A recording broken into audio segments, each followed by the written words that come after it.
ಸಿದ್ದರಾಮಯ್ಯ ಸರ್ಕಾರ ಏನು ನಮ್ಮ ರಾಜ್ಯದಲ್ಲಿದೆ ಅದನ್ನ ಕೂಡಲೇ ಈ ಅಧಿವೇಶನದಲ್ಲಿ ಚರ್ಚೆ ಮಾಡಿ ಇದನ್ನ ಕೂಡಲೇ ರದ್ದುಪಡಿಸಬೇಕು. ಯಾಕಂದ್ರೆ ನಮ್ಮ ಉದ್ಯೋಗ ಖಾತ್ರಿ ಅಂತಕ್ಕದ್ದು ಬಡವರ ಏನು ಒಂದು ದಿನ ಬೆಳಕಂದ್ರೆ ದುಡಿಯುವಂತ ಒಂದು ಕೆಲಸ ಅಂದ್ರೆ ಅದು ಮಹಾತ್ಮ ಗಾಂಧಿ ರಾಷ್ಟ್ರೀಯ ಗ್ರಾಮೀಣ ಉದ್ಯೋಗ ಖಾತ್ರಿಯ ಒಂದು ಯೋಜನೆ. ಆ ಯೋಜನೆ ಇವತ್ತು ಕೇಂದ್ರ ಸರ್ಕಾರ ಬದಲಾವಣೆ ಮಾಡಿರೋದ್ರಿಂದ ನಮ್ಮ ಬಡ ಕೂಲಿ ಕಾರ್ಮಿಕರಿಗೆ ಬಹಳ ಅನ್ಯಾಯ ಆಗ್ತಿದೆ, ಮೋಸ ಆಗ್ತಿದೆ.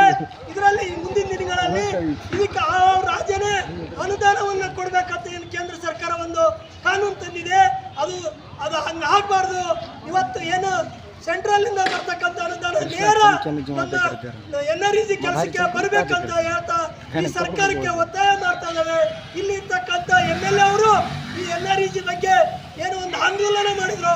ಅದು ಯಾವ ರೀತಿ ಮಾಡಿದ್ರು ಅದು ನಮಗೆ ಗೊತ್ತಿಲ್ಲ. ಆದ್ರೆ ನಮ್ಮ ಎಡಪದಿಗಳು ಏನು ಪ್ರಗತಿಪರ ಚಿಂತಕರು, ಪ್ರಗತಿಪರ ಹೋರಾಟಗಾರರು ಇದು ಗ್ರಾಮಜಿ ಅನ್ನೋದನ್ನ ಪ್ರತಿ ಹಳ್ಳಿಯಲ್ಲಿ ಹೋರಾಟ ಮಾಡಿದ್ದೇವೆ.